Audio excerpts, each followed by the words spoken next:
When I was 8, Ethan pushed me down the stairs and broke my wrist. He cried when our parents showed up, said it was an accident. I was grounded for starting it. That's how things always were in our house. Ethan made the mess, and I was the one who cleaned it up, or worse, punished for it. He was the boy with the bright smile, the clever lies, and the halo no one questioned. I was the one who made things tense. He got away with everything, skipping school, stealing money from Dad's wallet, disrespecting Mom. They called it just being a boy. I got lectures for being too emotional, too sensitive, too much. If I ever cried, I was accused of making scenes. If I stood up for myself, I was told I was the reason the house never felt peaceful. By 13, I'd learned to keep my mouth shut. My room became my shelter door, locked headphones on homework, my only distraction. Ethan barged in whenever he wanted, took what he liked, and laughed at the rest. My parents barely looked up. On birthdays, I got gift cards and awkward hugs. Ethan got parties' noise attention. Every year, I shrank a little more inside. When I turned 17, I packed everything I owned into 2 bags and left without a plan. I was done pretending it was a home. No one chased after me. No one called. It was like they'd been waiting for me to disappear. I scraped by on couches and part-time jobs, learned to live with little, got used to silence. It wasn't freedom, not yet, but it was something close to it. Years later, when the world fell apart and I had nowhere left to go, I made the mistake of calling them. When the hotel closed down, they didn't even call us into the office. Just a group email and a final paycheck that barely covered rent. I had 3 weeks to figure out where to go. My roommate packed and left within days, headed back to her parents' place. I didn't have that option. I sold what I could, donated the rest, and used the last of my savings to buy a battered camper shell for my truck. It leaked when it rained and smelled like wet cardboard, but it was mine. I called my mom, asked if I could park in their driveway for a few weeks. She hesitated, said they had too much going on. Ethan and Sophia had moved in, and the house was just full. Sophia sent a text a day later. "Hope the truck bed's cozy. I found a grocery store parking lot that didn't tow and learned how to stretch meals out of a cooler and cheap instant food. I ran a cord from church outlets when no one was looking and used the 24-hour gym for showers. It was the lowest I'd ever been, but in the quiet, I learned how to live without asking. I learned what I needed, what I could endure. I learned to sleep through sirens and wake without fear. I didn't know it yet, but that camper, the one they mocked, was the first thing I'd ever truly owned. The job came through a friend of a friend who worked at a shipping warehouse in the next city over. It wasn't glamorous boxes, forklifts, early shifts, late nights, but it paid more than minimum wage and didn't ask many questions. The manager, a tall man named Mike with sun-creased skin and a smoker's laugh, glanced once at the camper on the back of my truck and just nodded. I parked near the rear fence where no one bothered to look twice. Nobody said a word as long as I showed up on time and didn't complain. The routine saved me. Mornings started before the sun rose.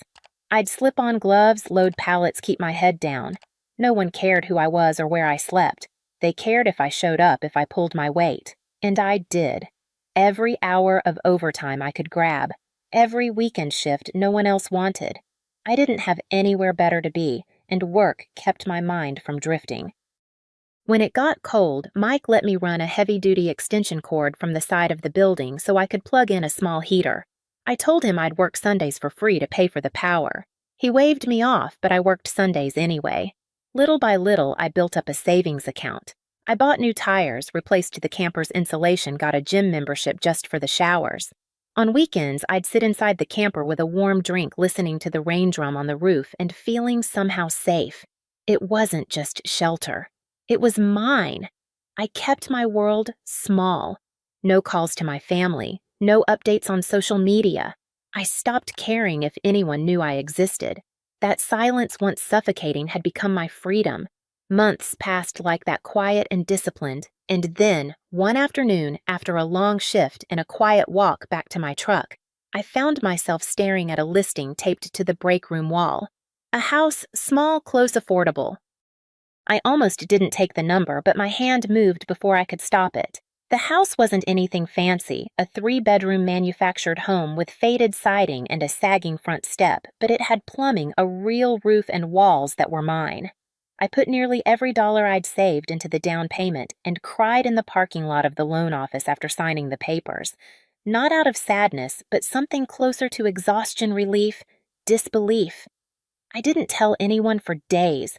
I just drove past it in the evenings, watched it sit quietly beneath the pale porch light like it was waiting for me to come home.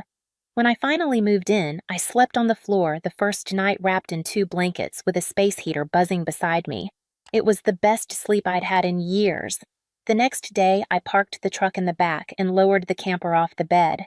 I cleaned it, covered it with a tarp, and left it tucked near the fence like a quiet reminder of how far I'd come. A week later on impulse, I posted a photo on Facebook, just the porch light and the house number with the caption, "Built this life from the back of a truck." I didn't expect anything. I got a few likes, a message from an old coworker. Then, silence. 3 weeks later, they showed up. Ethan and Sophia, my parents, all standing on my porch like they were arriving at a family reunion. I never gave them my address. They never asked if they could come. I opened the door, stunned, and they all pushed inside before I could speak. They wandered through the rooms like tourists in a model home. Sophia whispered something in Ethan's ear and giggled. My mother nodded, smiling. "You've got a lot of space for just one person," she said, running her fingers along the hallway wall. My father stood in the kitchen looking around like he was already rearranging the cabinets. I didn't say much, just followed them from room to room, heart-pounding, mouth dry. It was like watching a slow invasion. When they finally left, Ethan lingered by the door, hand on the frame. "Let's talk soon," he said. "I've got something I think you'll want to hear." Ethan came by the next afternoon alone this time with a to-go cup in his hand and that casual confidence he'd always worn like a jacket. He didn't knock, just tapped once and let himself in like it was still our childhood home, and I was just borrowing the space. I've been thinking he started settling into my kitchen chair like it belonged to him. This place makes sense for us. Closer to my job, better school district. You've got the extra rooms. He took a sip and smiled like he'd just offered me a winning lottery ticket. Sophia's pregnant again, by the way, so yeah, we could really use the space. I stared at him, waiting for the punchline. It didn't come. You'd still be here, obviously, he continued, waving his hand like this had all been pre-approved. But we'd need the master for the baby. You could take the smaller room, or honestly just move back into the camper for now. You were comfortable in there before, right? I didn't say anything. He leaned back, tapping his fingers on the table. There'd have to be some structure, of course. Quiet hours, no guests without clearing it with us. We'd split groceries, but Sophia cooks, so that's a win for you. That was when something in me snapped. Not violently, not theatrically, but like a wire pulled too tight for too long. I stood palms flat on the table and looked my brother in the face. "No," I said. He blinked, confused. "What do you mean, no?" "I mean you're not moving in. You're not rearranging my house. You're not making rules, and I'm not sleeping in a camper so you and Sophia can play house in something you didn't earn." His smile faltered. "Charlotte, be reasonable. I've been reasonable my whole life. I was reasonable when Mom let you lie about breaking my wrist. I was reasonable when you borrowed my college fund for a business idea. I was even reasonable when you all left me living behind a warehouse and didn't care enough to ask where I was." He opened his mouth to say something else, but I didn't let him. "This is my house. Mine. You don't get to come in and take it." Ethan left without finishing his coffee. And for the first time in years, the silence that followed felt like something I had chosen. It was a Thursday afternoon when I pulled into the driveway and noticed something was wrong. My welcome mat was crooked. The porch light was on and the blinds in the living room, normally drawn tight, were open. I tried my key in the front door. It didn't fit. I tried again, slower, my hand shaking. Still nothing. I walked around to the side of the house and saw Ethan's truck parked by the curb, tailgate down. Inside the house, through the window, I saw Sophia stacking boxes in my hallway like she'd lived there her whole life. Ethan appeared behind her holding one of my blankets. They weren't moving in. They had moved in. I knocked hard once, twice. Sophia turned her head and smirked. Ethan came to the door, didn't even bother to look sheepish. "What are you doing here?" he said, like I was the one trespassing. "This is my house," I said, my voice cold. He held up a folded paper already creased and stained. You signed this rental agreement. You said we could take the place for a while. My name was scribbled at the bottom. The signature didn't even match. You forged that, I said. Sophia came up behind him, arms crossed, belly slightly showing. Don't be dramatic, Charlotte. You left the door wide open. We just made it official. I pulled out my phone and started recording. Ethan tried to block the lens, but I kept filming. You're trespassing, I said calmly. And you broke my lock. Sophia lunged forward, slapped the phone from my hand. It hit the floor hard, still recording. I called the police. They arrived within 10 minutes. I showed my deed, the texts even pulled up the Facebook post with the house number and date. Ethan sputtered, tried to push the fake lease again. Sophia cursed at the officers, accused me of abandoning the property. It didn't work. They were ordered to leave immediately. The officers stood by as Ethan and Sophia dragged their boxes back to the truck in silence, Sophia muttering threats under her breath the whole time. When the door finally shut behind me, the air inside was still warm from them. I locked it twice and stood in the hallway, heart racing as if the walls themselves needed to be reminded who they belonged to.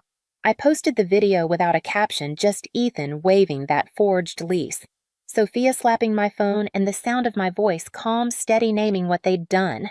At first, I thought no one would care, but then the comments started. Cousins I hadn't spoken to in years reached out. An aunt from Texas messaged saying, "Now it all makes sense. I always wondered why you disappeared."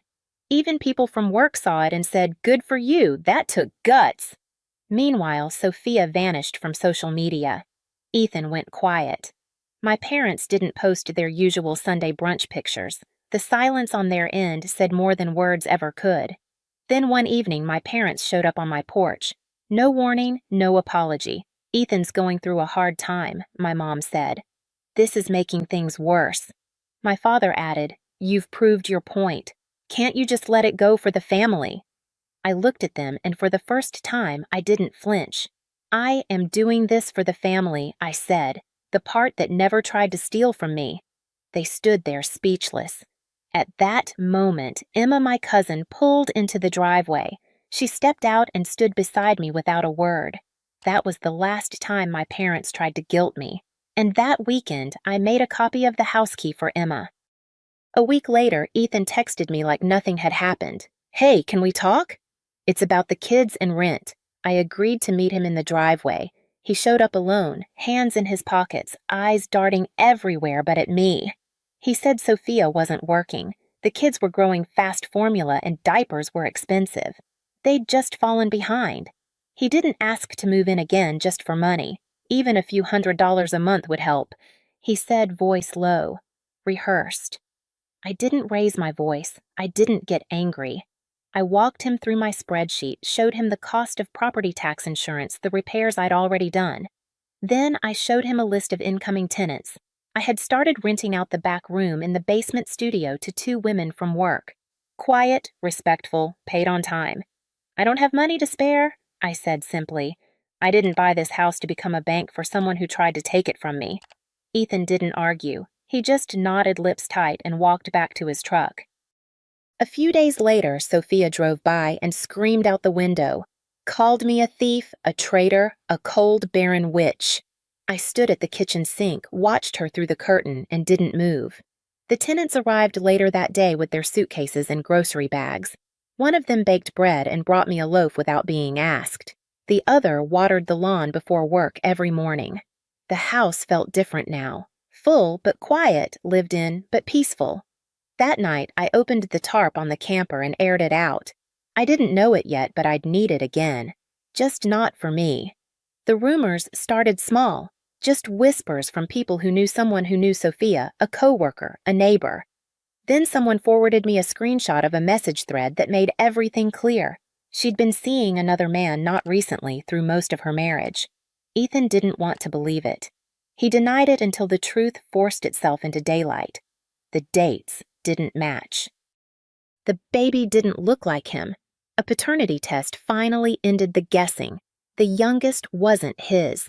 When the results came in, something in Ethan broke. Sophia didn't take it well. She threw things, screamed at him in front of the kids. When their oldest tried to step between them, she turned on him too. Someone called the police. They found her outside barefoot and shaking, yelling into the night. She was taken in, and Ethan was left standing in the driveway holding his son's hand. I didn't reach out. I didn't gloat. I didn't need to. The divorce was fast. Sophia disappeared supposedly to Nevada. She didn't take the kids. Ethan moved back into our parents' house. I heard he barely spoke. My parents stopped showing their faces at church. No more excuses. No more bragging. I sat on my porch that evening, warm drink in hand, listening to the quiet. Not happy, not angry, just still, just done. And then a few days later, Ethan returned to my doorstep. Only this time, he wasn't asking for the house. Ethan didn't knock this time. He just stood at the bottom of the steps, hands in his pockets, eyes heavy. I opened the door but didn't invite him in. He didn't ask. "I'm not here to ask for the house," he said. "I know better." I waited. "It's for Noah," he added. "He's not sleeping well at Mom and Dad's. Too much noise, too many people. He asked if we could live somewhere quieter. He misses having space." I looked past him to where the camper sat beneath the tree, clean and unused. I thought of the nights I spent in there shivering with a blanket pulled to my chin, pretending the thin walls made me safe. I thought of how that camper had taught me to survive when no one else would help. "I'm not giving it to you," I said. "I'm not asking you to," he replied. I stepped off the porch and led him to the backyard. Told him he could park it behind the house where I could keep an eye on things, that there would be rules. No loud visitors, no Sophia, no overnight stays from anyone. He couldn't introduce face to face. I wrote it all down, made him sign it, and recorded us shaking hands. Ethan didn't argue. He just nodded, voice low. "Thank you." Really. I didn't say anything back, just handed him the spare keys and walked inside. He moved in that evening, and by morning I heard the soft thump of a soccer ball in the grass. One night, long after the kids had fallen asleep, I heard a muffled sound from the camper. I walked out expecting to find something broken or spilled.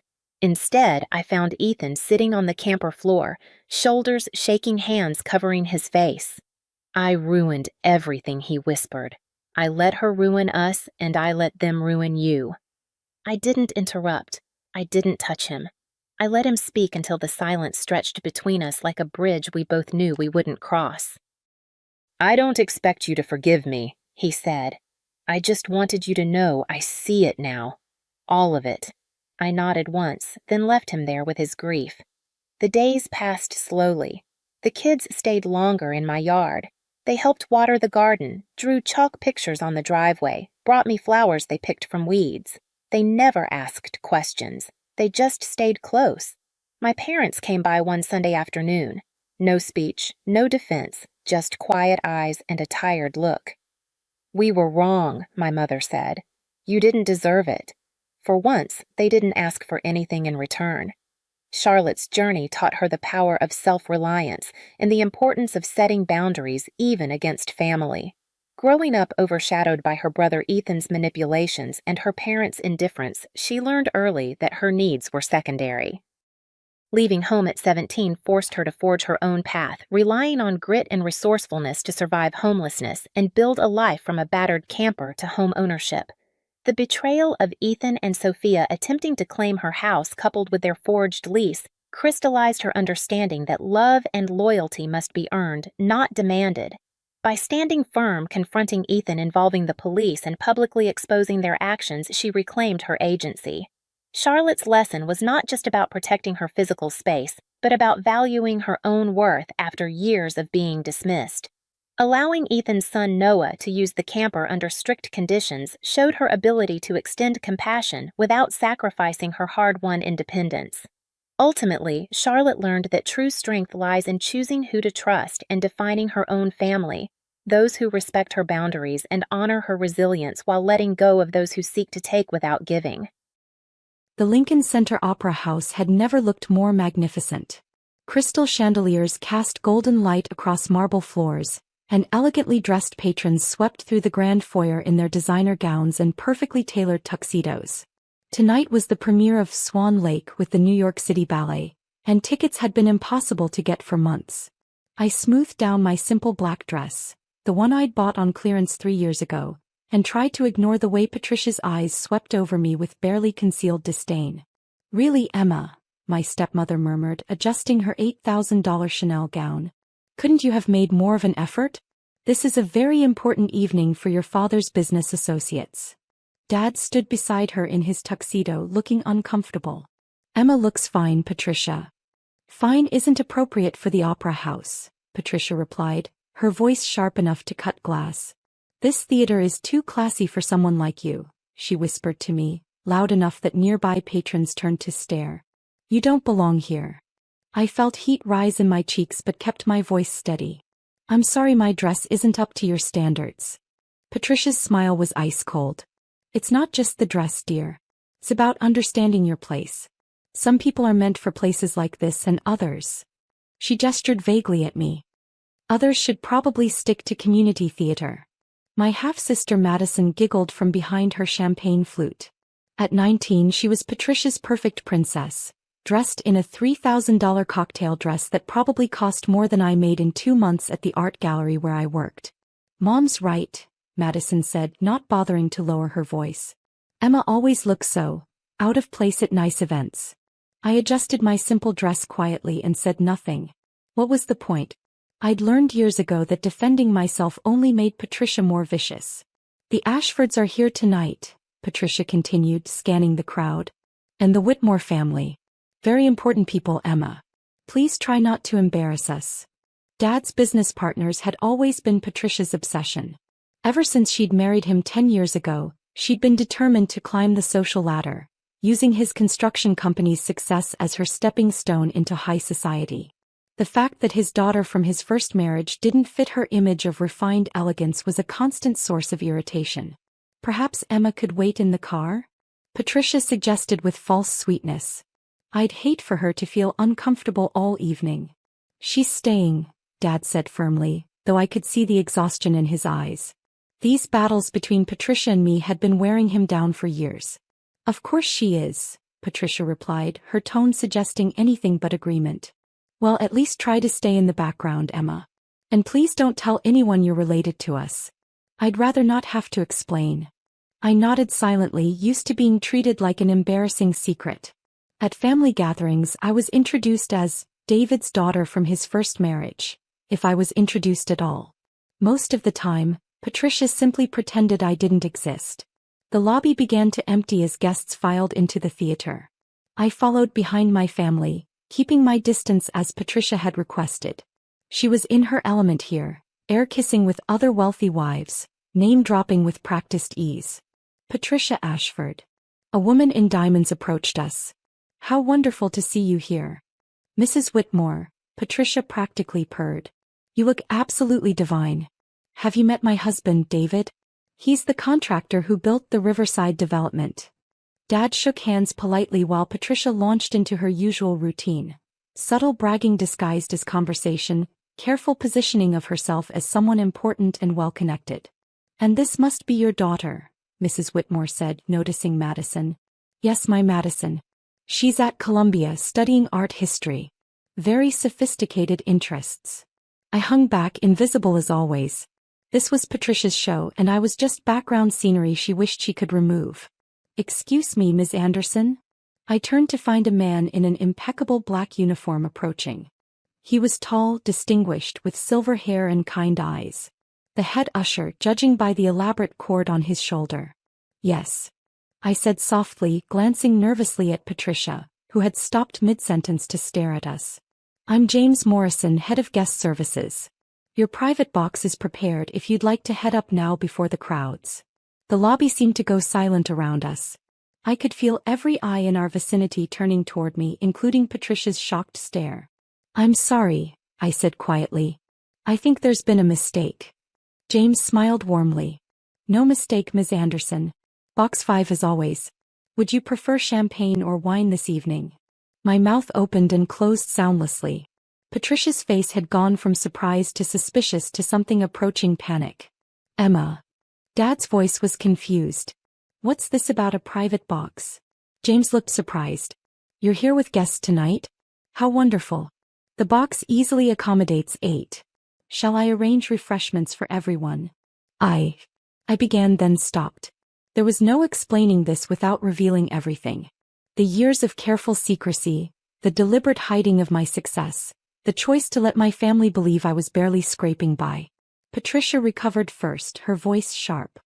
There must be some confusion. Emma works at a small gallery. She certainly doesn't have a private box at Lincoln Center. James's eyebrows rose slightly. Begging your pardon, ma'am, but Ms. Anderson has been a box holder for 3 years. She's one of our most valued patrons. That's impossible, Madison said loudly. Emma's poor. She can barely afford her rent. Several nearby guests had stopped their conversations to listen. I could see phones being discreetly lifted, probably recording. This was exactly the kind of social drama that would be all over social media within hours. Perhaps we should discuss this privately, I suggested, my voice barely above a whisper. No need for privacy, Patricia said, her voice carrying across the lobby. I'd like to understand how my stepdaughter, who works retail, supposedly has a private box at one of the most exclusive venues in the city. James looked increasingly uncomfortable but maintained his professional demeanor. Perhaps Ms. Anderson would prefer to explain the arrangement herself? All eyes turned to me. Patricia's were blazing with fury and confusion. Dad looked completely bewildered. Madison was filming with her phone, no doubt planning to post this everywhere. I took a deep breath. There's no arrangement to explain. I own Box 5. You own it. Patricia's voice rose to a near shriek. That's impossible. Do you have any idea what those cost? Actually, I did. Box 5 had cost me $2.8 million when I'd purchased it 3 years ago. It was one of several investments I'd made after my art gallery had taken off far beyond anything I'd expected. What had started as a small space showing local artists had evolved into something much bigger when I discovered my talent for spotting emerging talent. 3 artists I'd featured early in their careers were now selling pieces for 6 figures. The gallery had expanded to 3 locations, and I'd quietly built a small empire in the art world. But I'd never told my family about any of it. Why would I? They'd made it clear that my opinions, my interests, and my achievements didn't matter to them. It had been easier to let them think I was barely getting by than to deal with Patricia's inevitable attempts to exploit my success. Emma. Dad's voice was gentle. Is this true? Box 5 is registered to Anderson Arts Holdings, James confirmed helpfully. Ms. Anderson has been extremely generous to our youth education programs as well. Anderson Arts Holdings? Patricia repeated, her face pale. You own a company? Before I could answer, another voice interrupted. Emma Anderson. I thought that was you. A woman in an elegant burgundy gown approached, smiling warmly. I recognized her immediately. Catherine Mills, the arts critic for the New York Times. Catherine, I said, forcing a smile. How lovely to see you. I was hoping I'd run into you tonight. I wanted to thank you again for that introduction to Marcus Rivera. His latest series is extraordinary, exactly the kind of fresh voice the art world needs. He turned to my family with interest. Are you friends of Emma's? You must be so proud. She's got the best eye for talent in the city. Half the major collectors won't make a move without consulting her first. Patricia's mouth opened and closed like a fish out of water. This is my family, I said quietly. My father David, my stepmother Patricia, and my half-sister Madison. Oh, how wonderful. Catherine beamed. Emma, you never mentioned your family was interested in the arts. They're not, I said simply. The awkwardness of that statement hung in the air. Catherine looked confused while my family stood frozen in shock.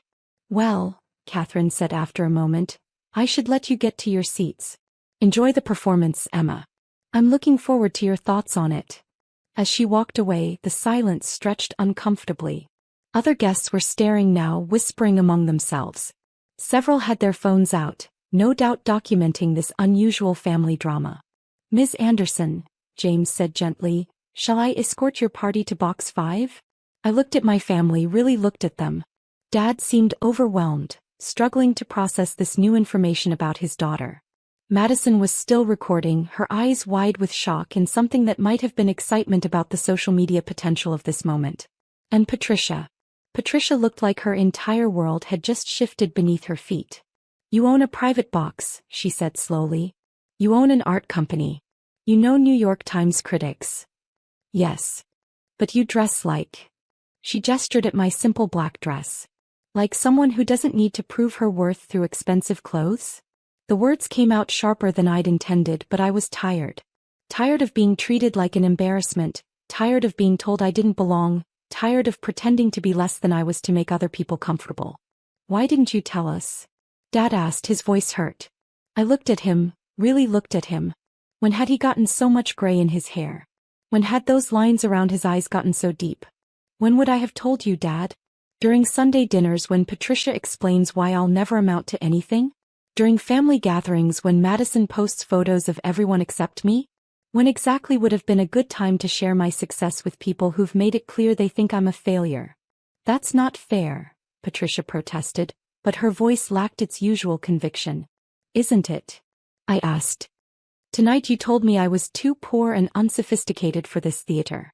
You suggested I wait in the car so I wouldn't embarrass you in front of your friends. You literally told me not to tell anyone I'm related to you. The lobby had mostly cleared now, but a few stragglers were still watching our family drama unfold.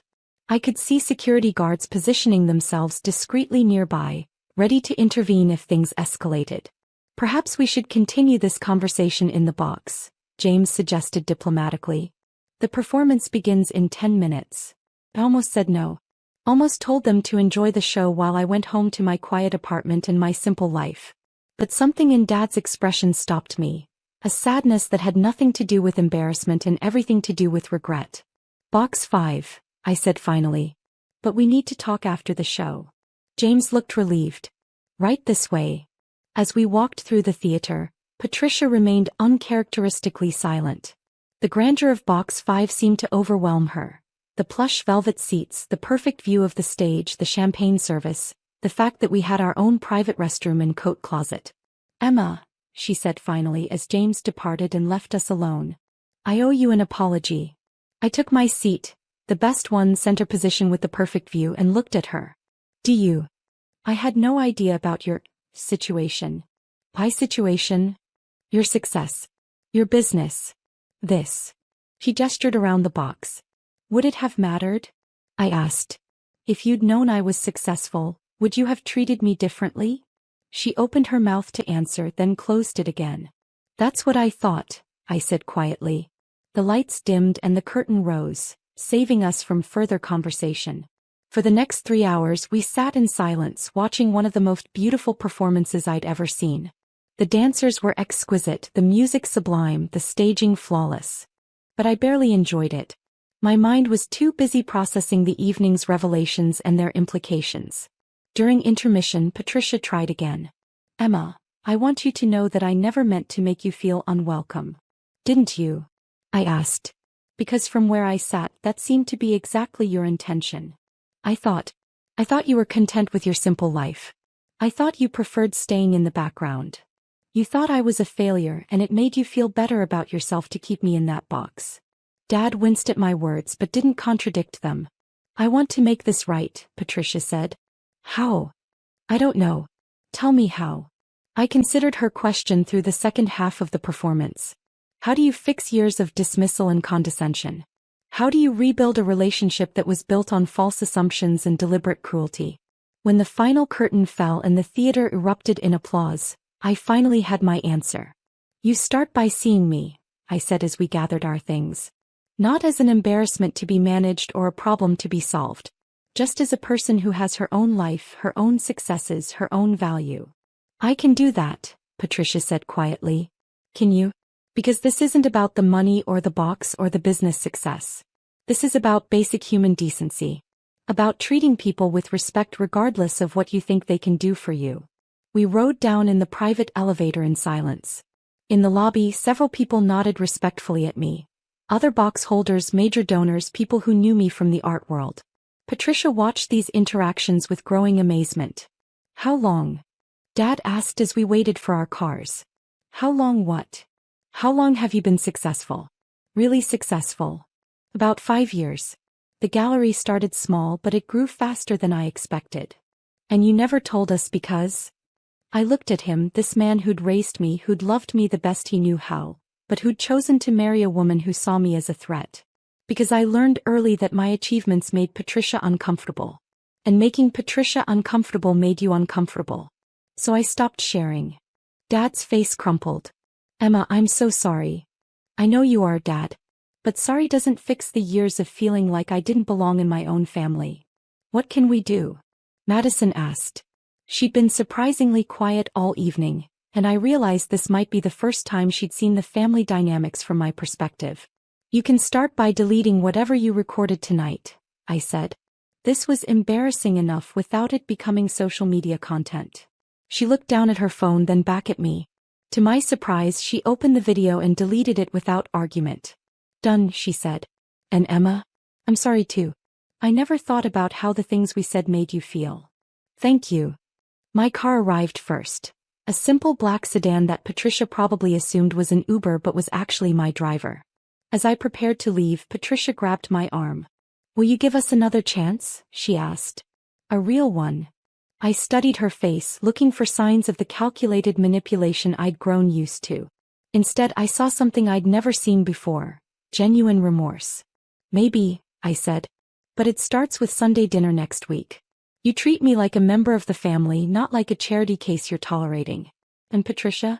The next time you want to tell someone they don't belong somewhere, remember tonight. As my car pulled away from Lincoln Center, I found myself smiling for the first time all evening. Tomorrow, the art world would continue to know me as a successful gallery owner and talent scout. My family would have to reconcile the daughter they thought they knew with the woman I'd actually become. And maybe, just maybe, Sunday dinners would finally be something to look forward to instead of endure. The theater had taught them a lesson about assumptions. Now it was up to them to decide what they'd learned. The conversation started the same way it always did. Mom sitting at the kitchen table with her laptop open, scrolling through Pinterest boards while I unloaded groceries I'd bought for the family dinner I was expected to cook. Sarah, come here, she called without looking up. I need to talk to you about my birthday. Her 60th was still 4 months away, but I knew this tone. This was the tone that meant my next few months were about to disappear into someone else's celebration. I set down the grocery bags and walked over. It's a milestone birthday, she continued, finally looking at me. I want something special. Really special. I'm thinking 200 people, maybe 250. The whole family, all my friends from work, the neighbors, people from church. Everyone who matters. I pulled out a chair and sat down, already feeling the familiar weight settling on my shoulders. What did you have in mind? Well, that's what I need you to figure out. She turned the laptop toward me. The screen showed an elaborate party setup with chandeliers, formal place settings, and a 3-tier cake. Something like this. Elegant. Sophisticated. I want people to remember this party for years. I scrolled through the images. Each one showed setups that would cost thousands of dollars and require months of coordination. Mom, this looks like it would need a professional event planner. She waved her hand dismissively. Why would I pay someone when you're so good at this? Remember cousin Lisa's wedding? And Dad's retirement party? Everyone said those were the best events they'd ever been to. Those events that had consumed my entire summer. The wedding where I'd spent 3 weeks addressing invitations by hand because Lisa wanted that personal touch. The retirement party where I'd coordinated with 17 different vendors while working my full-time job. Besides, Mom continued, you don't have anything else going on. No husband, no kids. This gives you something meaningful to focus on. The familiar sting hit right on target. At 34, I was constantly reminded of what I didn't have rather than what I'd accomplished. My master's degree in project management meant nothing. My promotion to senior coordinator at the nonprofit meant nothing. The fact that I'd just signed up for a pottery class and was learning French meant nothing. What mattered was that I was available. Always available. I'll need to think about the budget, I said carefully. Oh, don't worry about that. We'll figure it out.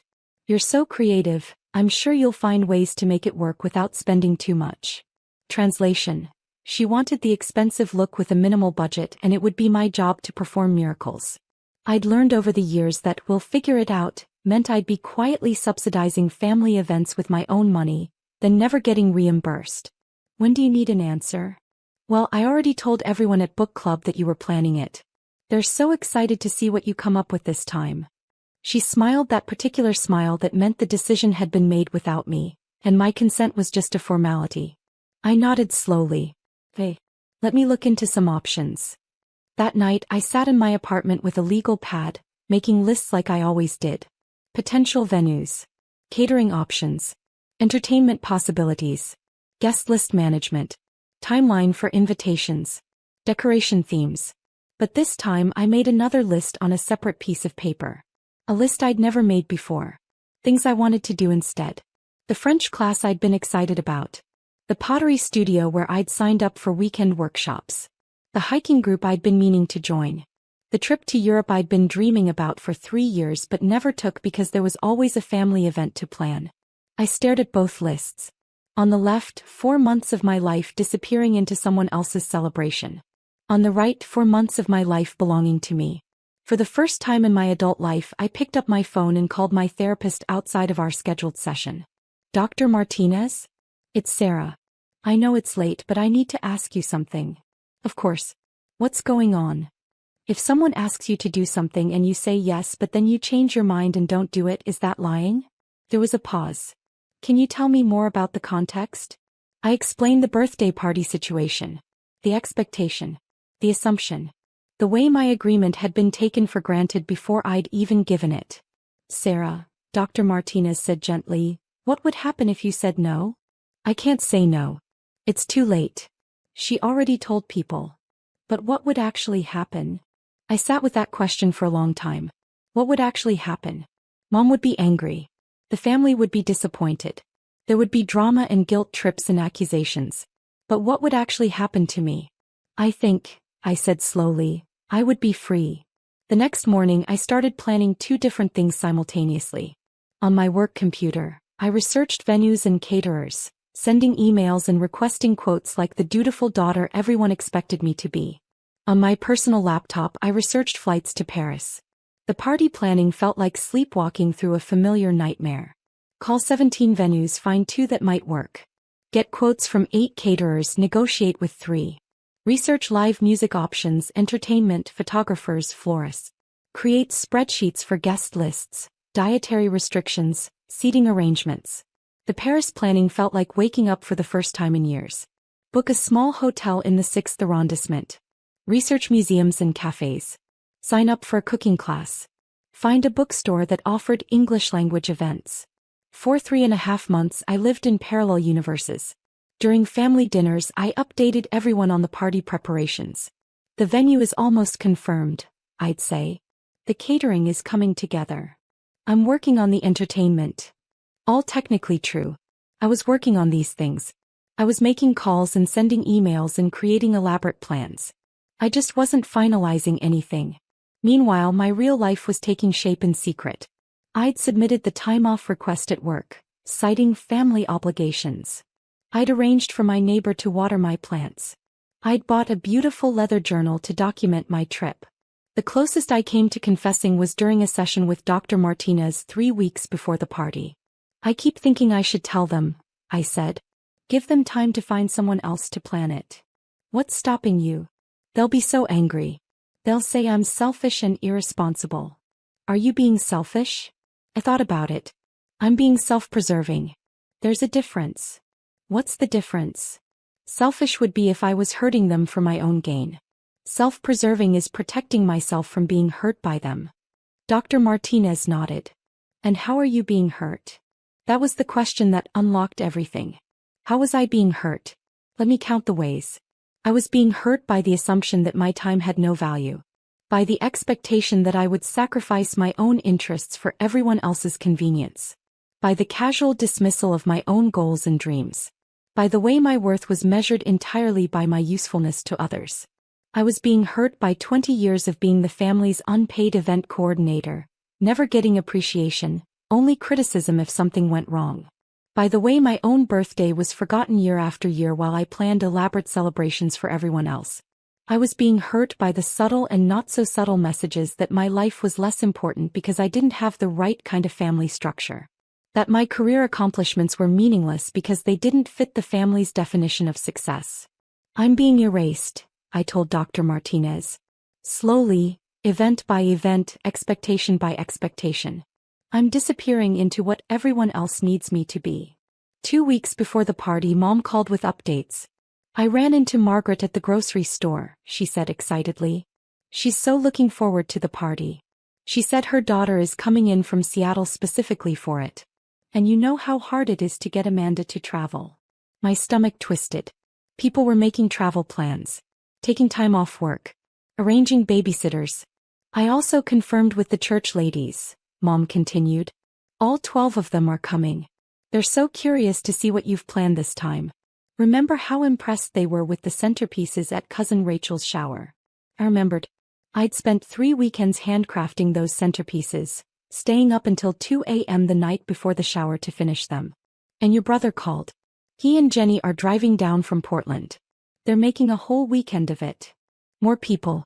More travel plans. More expectations. That night, I stood in front of my bathroom mirror and practiced different versions of the conversation I needed to have. Mom, I need to tell you something about the party. Mom, there's been a change of plans. Mom, I can't do this anymore. But every version ended the same way in my imagination. Tears. Accusations. Guilt. The whole family mobilizing to make me understand how selfish and irresponsible I was being. So I didn't have the conversation. Instead, I confirmed my flight to Paris for the morning of the party. The last week was surreal. Everyone was talking about the party with increasing excitement. Mom kept calling with last-minute guest additions. Oh, and the Johnsons are coming now. I ran into them at the bank and couldn't not invite them. My brother texted updates about their travel plans. We're leaving Portland at 8 a.m. Saturday. Should be there by 2. Can't wait to see what you've put together this time, sis. Cousins were posting on social media about getting outfits ready for Aunt Linda's big celebration. Friends of the family were commenting about how they'd cleared their Saturday evening specifically for this party. And I was printing my boarding pass.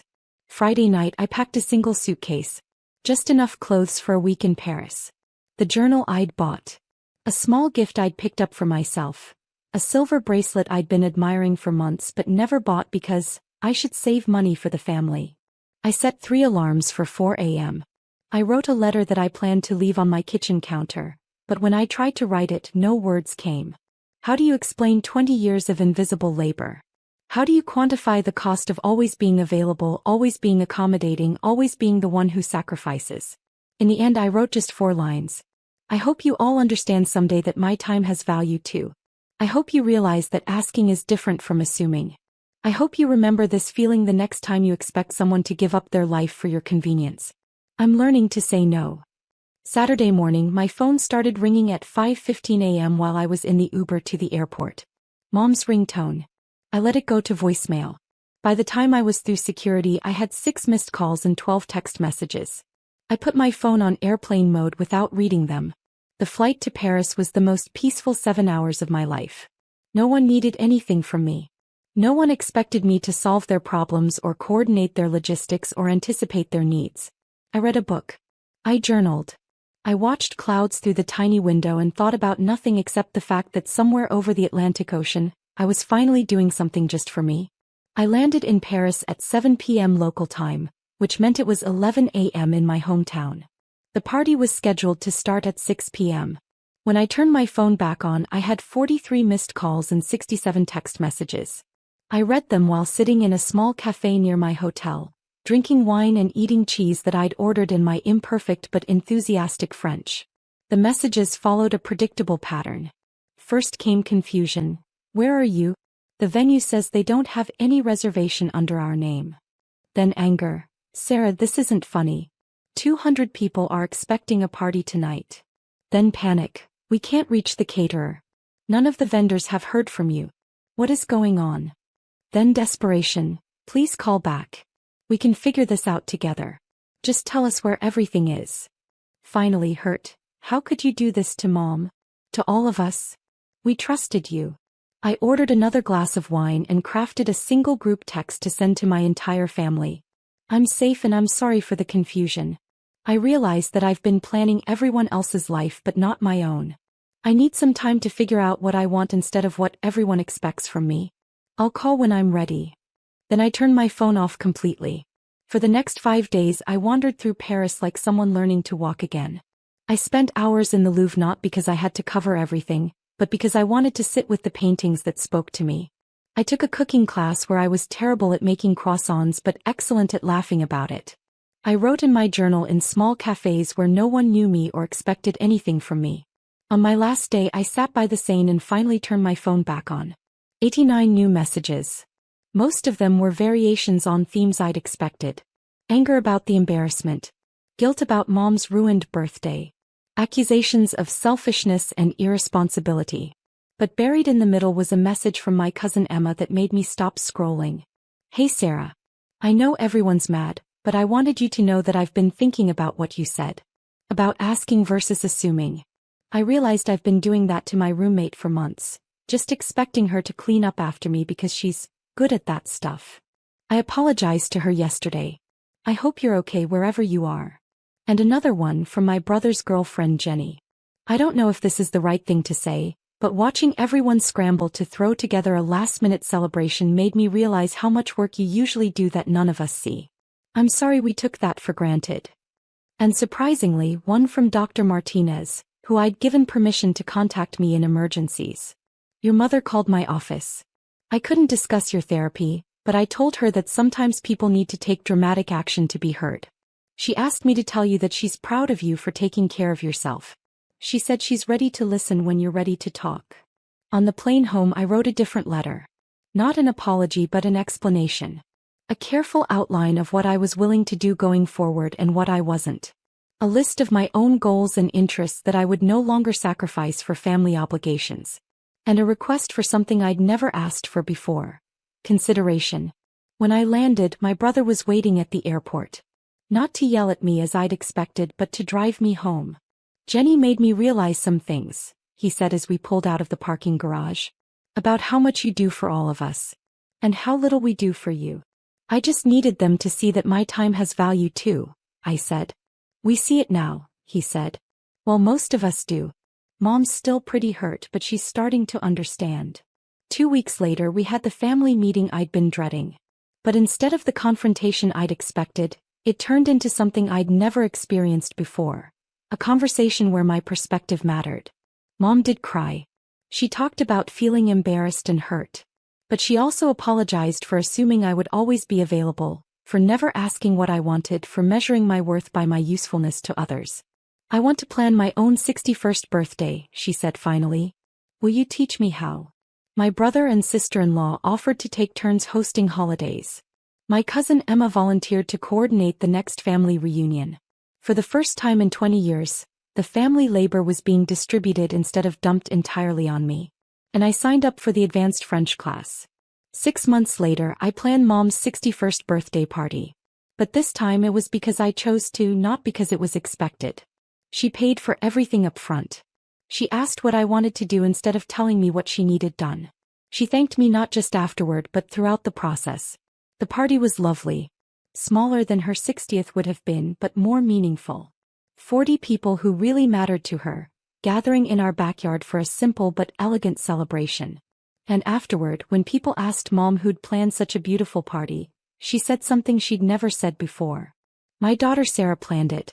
She's incredibly talented at this and I'm grateful she chose to share that talent with us. The difference between being assigned and being chosen, it turns out, is the difference between resentment and love. Now when family members need help with events, they ask instead of assume. They offer to pay instead of expecting free labor. They thank me instead of criticizing what could have been better. And sometimes I say no. Not out of anger or spite but out of self-respect. Because I learned in Paris that my time belongs to me first and I can choose how to share it. The pottery class is going well. I'm terrible at it but I love the feeling of creating something that exists only because I want it to exist. Next month I'm taking a weekend trip to wine country with 2 friends from the hiking group I finally joined. And I'm planning my own 35th birthday party. Just for me. With exactly the people I want to celebrate with, doing exactly what I want to do. For the first time in my life, I'm excited about my own birthday instead of dreading the next family obligation.